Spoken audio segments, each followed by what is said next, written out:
Este episódio possui descrição gráfica de acidente. Se você é sensível ao tema, por favor, pare por aqui e espere o nosso próximo episódio.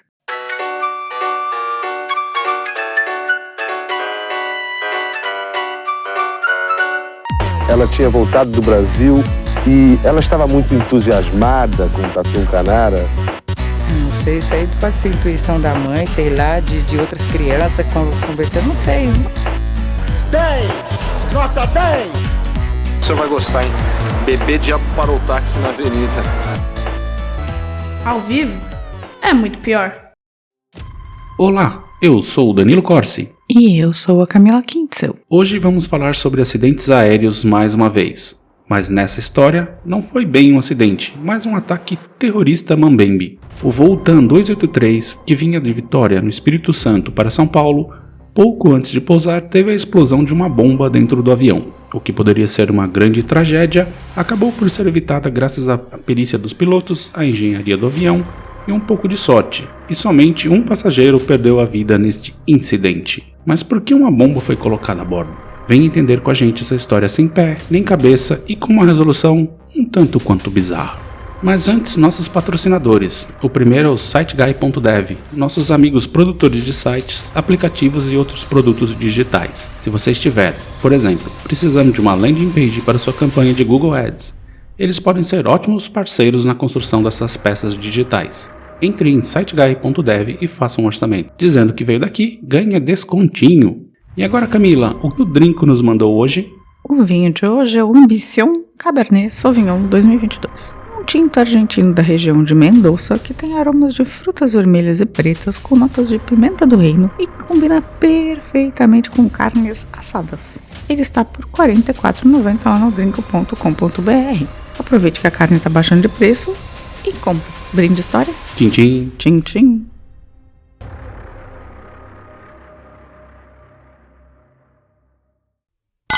A torre do aeroporto de Congonhas recebeu o pedido de pouso de emergência.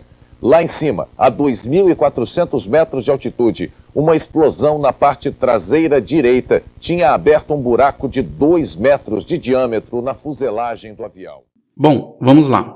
Essa história é bem surreal, tanto sobre o fato em si, como também o que aconteceu depois. Para começar, devo dizer que esse foi um caso de atentado à bomba em uma aeronave no Brasil. Doideira, não? É, mas calma que a história nem começou ainda. Era 9 de julho de 1997. O voo TAM 283 era operado por um Fokker 100 que tinha como comandante Humberto Ângelo Scarel e como copiloto Ricardo Della Volpe. A rota partia de Vitória, no Espírito Santo, com destino a São Paulo, com escala em São José dos Campos, no interior do estado paulista. Era um voo relativamente rápido, com um pouco mais de 2 horas de duração. O voo decolou normalmente às 6h55 da manhã em Vitória com 55 passageiros e 5 tripulantes. Era por volta das 8h15 da manhã quando ele aterrissou no aeroporto de São José, onde 5 passageiros desembarcaram e outros 25 subiram a bordo da aeronave. Tudo corria como planejado. Às 8h30, o avião decolou para a última perna da viagem, que levaria apenas 20 minutos. O tempo curto de voo entre São José e São Paulo seria importantíssimo para os fatos a seguir. Não faz o menor sentido se pegar um avião de São José dos Campos para São Paulo. Pois assim, é, tipo, sério. mas é que o que acontece ali é que muita gente do Vale do Paraíba pega esse voo para depois pegar uma ponte aérea para o Rio. Ah, entendi, mas é bizarro ainda assim. Não, tipo, sim, faz, mas... que é 1h30? De carro, sim, de ônibus dá umas 2 horas. Ah, então. Quando atingiu aproximadamente 2.400 metros de altitude, após 10 minutos de voo, o avião sofreu uma súbita explosão na cabine dos passageiros, na fileira 18, mais exatamente na poltrona 18D. A explosão abriu um buraco na fuselagem de 2 metros de diâmetro, entre os assentos 18 e 20. O engenheiro Fernando Caldeira de Moura Campos, que havia embarcado em São José e estava sentado na poltrona 18E, ao lado da explosão, foi ejetado imediatamente para fora do avião. Nossa, coitado do cara. Quer dizer, não sei se ele não foi o responsável, mas... Calma. O comandante Humberto viu a explosão e notou que a aeronave emitia um aviso de que a porta do compartimento de bagagem estava aberta, ocasionando a despressurização da aeronave. De fato, não era o caso, mas de certa maneira o risco era muito similar. Por sorte de ser um trecho curto, faltando apenas 10 minutos para o pouso no aeroporto de Congonhas, ele declarou emergência para a torre de controle, e depois de 11 minutos ele conseguiu pousar, mesmo com os danos extensos na fuselagem. que eu vou ler um relato de pessoas que estavam no avião. A comissária Marta mandou que todos tirassem joias e bijuterias para evitar que ferimentos e começou a rezar. Lembra o comerciante Eloir Cavati Filho, que viajava na poltrona 4E. Quando o comandante abriu a porta e viu como estava o avião, deu uma bronca na comissária, pois ele não sabia que havia o buraco, disse Amélia, outra passageira. Outros 9 passageiros que estavam em poltronas ao lado da explosão sofreram ferimentos leves e foram levados ao hospital. Porém, levou cerca de 1 hora para que a TAM se desse conta de que o passageiro Fernando Caldeira não tinha sido localizado. Mas assim, se o cara foi ejetado de um avião, a chance de ser um sobrevivente era bem pequena, né? Bem pequena. O corpo de Fernando foi encontrado numa fazenda no bairro do Tijuco Preto, no município de Suzano, a 35 quilômetros de São Paulo, pela agricultora Maria Aparecida da Costa, de 44 anos, que colhia repolhos a 100 metros do local da queda. Ela diz: Parecia uma bomba. Olhei para o céu e vi alguma coisa caindo de um avião. O objeto desceu fazendo um grande chiado e se espatifou a poucos metros de onde eu estava. Quando eu me aproximei, pensei que fosse um boneco.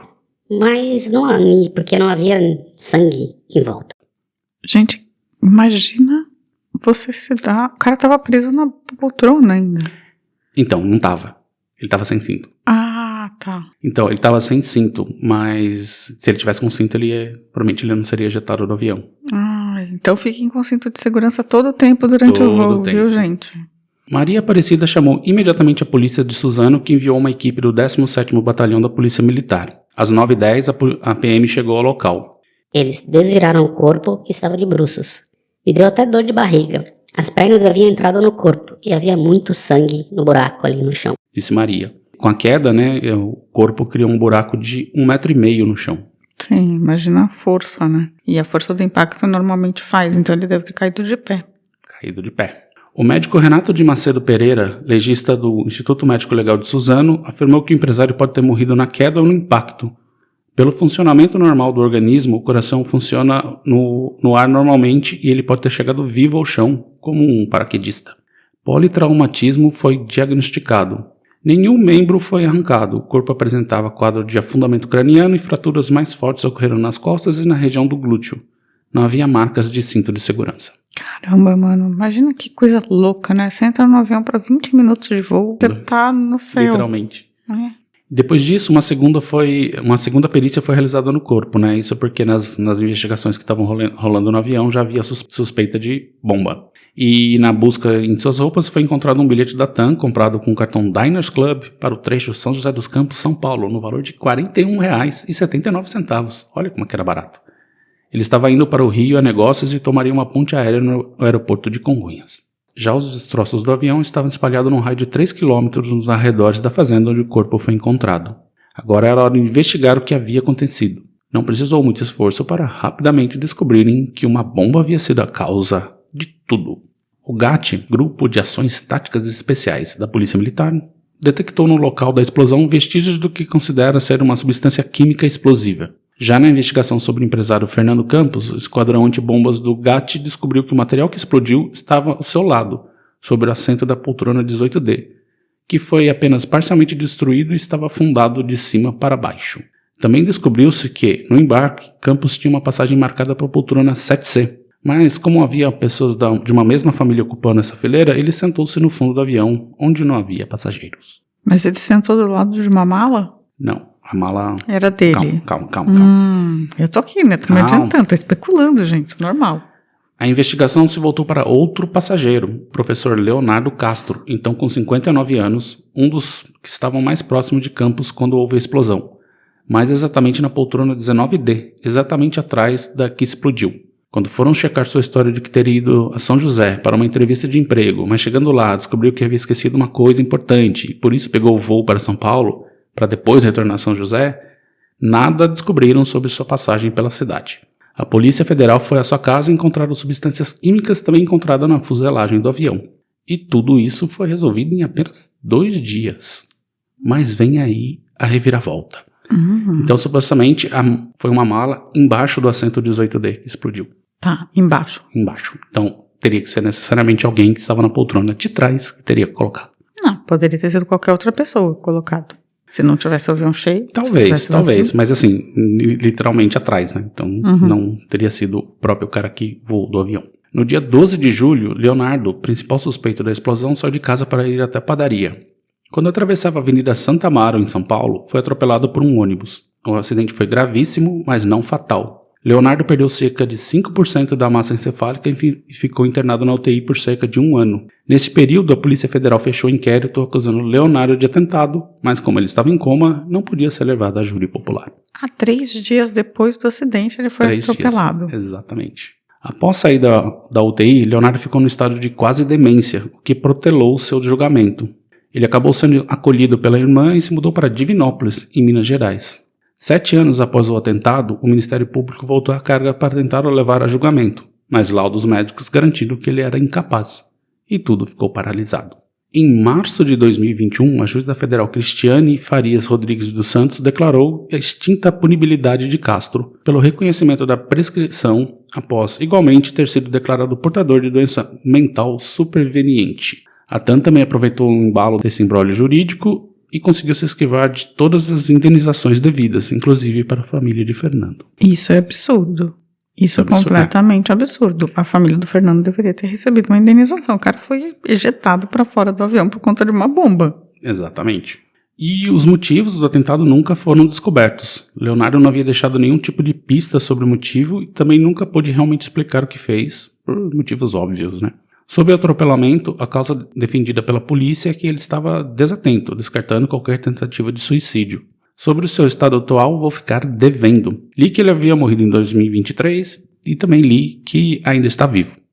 Então, não tive como confirmar as afirmações, mas o fato é que a investigação mostrou que ele foi o responsável, porém fica tudo em suspenso, pois ele não teve julgamento e nem chance de se defender da acusação.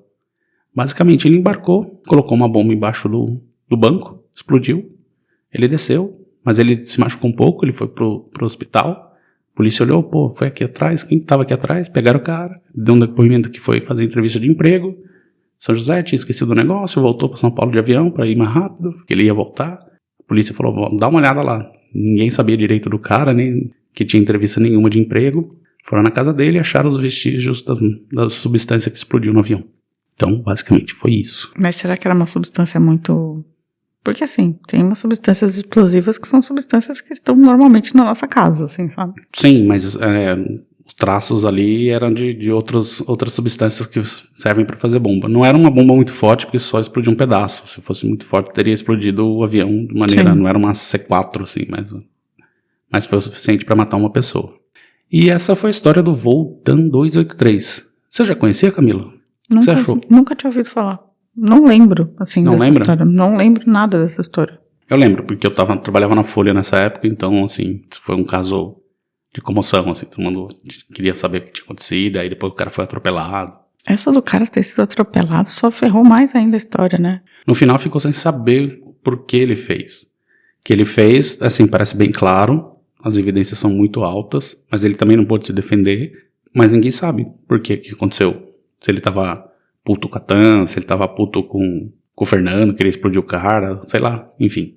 Eles se conheciam? Não há nenhuma evidência, mas tô só jogando aqui zilhões de possibilidades, pode ser qualquer coisa. Ele queria se matar e fazer alguma coisa espetacular, porque depois tem um cara de 59 anos, né? Também não é um cara tão jovem assim. Sim, mas não é incomum esses casos de pessoas que vão para avião para tentar se matar e se matam em avião, né? Principalmente pilotos. Enfim. Então, por isso que eu tô falando que é um cara de 59 anos, assim. Há uma chance maior de ser uma coisa dessas, assim. E tava desempregado, pelo que eu entendi. Sim, tava desempregado. Então era um cara de 59 anos desempregado. Talvez ele quisesse entrar pra história de uma maneira meio estranha. Sim, é possível. E depois, assim, juntando o fato, apesar da polícia descartar que foi tentativa de suicídio, assim, também não sabem exatamente. Mas extremamente incompetente, né? Extremamente incompetente depende do que você quer dizer com isso. Se ele quiser explodir o avião e se matar... Deu errado. Deu errado. Se ele queria explodir o avião, deu errado. Se ele queria se matar, deu errado, porque ele ainda ficou, tipo, 1 ano em coma e voltou com estado vegetativo. Assim, supostamente obviamente ele era incompetente. Sim.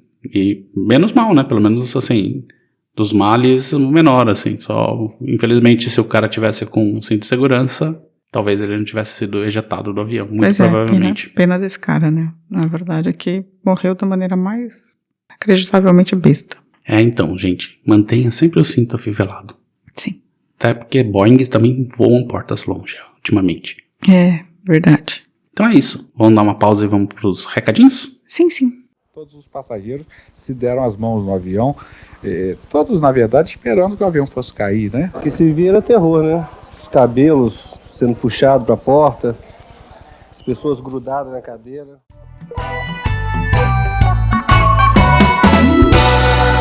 Recadinhos.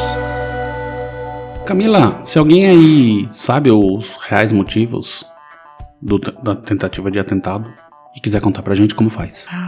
É bom mandar um e-mail para contato@muitopior.com.br ou então pode mandar uma mensagem no próprio site, muitopior.com.br. Pode também mandar um recadinho no YouTube, um comentário, né? No YouTube, pode mandar um comentário no Spotify. Também pode mandar recadinho pelo Instagram, ou pelo Facebook ou pelo Twitter. Beleza. Agora a gente vai pros comentários lá no Spotify, no episódio do George Lovett. Temos Jorge Amado não é George Lovett. George Lovett. Temos a Dani Benetti, que também disse que também fiquei surpresa com a primeira esposa. Tinha essa impressão de que o combo Jorge e Zélia era pra sempre, né? Era pra sempre. Não julgo o afastamento dele da primeira esposa, porque imagino, lembrando aqui do episódio de Barbacena, que não existia um apoio médico para a situação, né? Eu acho que assim, os problemas de saúde mental agora que eles começaram a ser tratados, né? Na verdade, tipo, antes era isso mesmo, prende a pessoa num lugar, ou o tratamento era muito primitivo. E agora, lá também a Isha Valente fez um comentário que pode te deixar indignada, que ela falou que em Recife é comum comer feijão, macarrão, arroz e farinha. Tudo junto faz um concreto e o pessoal manda pra dentro. E ela estava com saudade. E aí, vamos tentar essa bagaça aí? Não. Como não? Não vamos Delícia, só coisa boa. Arroz, feijão e farinha, só a favor. Bota o macarrão. Só tira o macarrão. Por que tá com o macarrão ali? O macarrão é obviamente um invasor. Dá uma sustância. Acho que tá tudo bem. Lá no Instagram, a Helenara pegou no meu pé ali, falou que ela, no Jorge Amado, né? Ela falou que é muito bom tê-los de volta após merecidas férias, mas ela disse que ficou de cara comigo pelo ranço com gaúchos. Denúncia. Calma que eu já respondo sobre isso, vou terminar aqui. Ela disse que leu muito o Jorge Amado, que gosta dele sem exageros. Acho que já tinha ouvido falar do casamento anterior, mas não lembrava detalhes. Tem um livro da Zélia sobre o exílio deles na Europa, Jardim de Inverno. É bem interessante, gosto de livros biográficos, abraços. Então, eu já tinha respondido para ela lá, mas aqui me defendendo, não é que eu não tenho ranço com gaúcho não, tenho até amigos que são, mas... Quem? Não sei.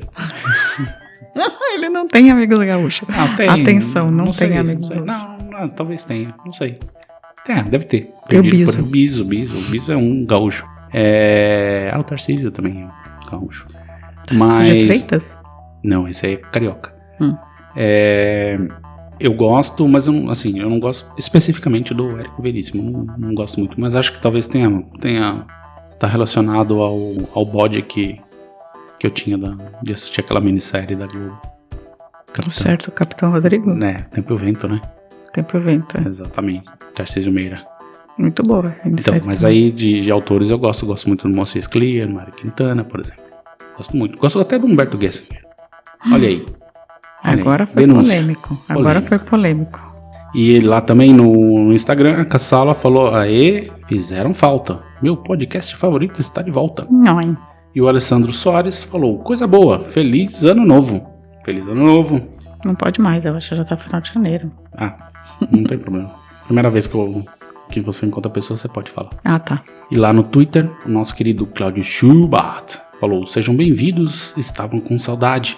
E a Gisele Silva Rumin, né, a G Pensadora, falou: episódio excelente, casal. Muito obrigada e abraços. Um beijo pra você. Beijos e abraços. Fora isso, também a gente teve o pessoal ali que interagiu com a gente e tal, que é o Márcio Nato, inclusive. Faremos uma participação no podcast dele, né, na Trilha do Terror. Fizemos. Em breve. Fizemos. Então. Fizemos a gravação, né? Lançaremos em março, acho que em março. A gente avisa. Fora ele, também teve o Tom do Pin Nada Oficial, a Lele Moreno, William Hamblin, a Andrea, a Michele Kass, DNP San, Evaldo Novellini, Ricardo Cravo, grande Ricardo Cravo, Amado M.A., Aisha Valente e a Panarello. Panarello. Aí vamos mandar um beijo aqui, o primeiro beijo do ano também para o nosso amigo Giancarlo, sumido. E mais alguma coisa? Não, só isso. Então tá. Semana que vem, gente, estaremos de volta. Um beijo, gente. Tchau, tchau. Tchau. A vida é muito pior. Esse episódio é um oferecimento de trinco.com.br e siteguy.dev.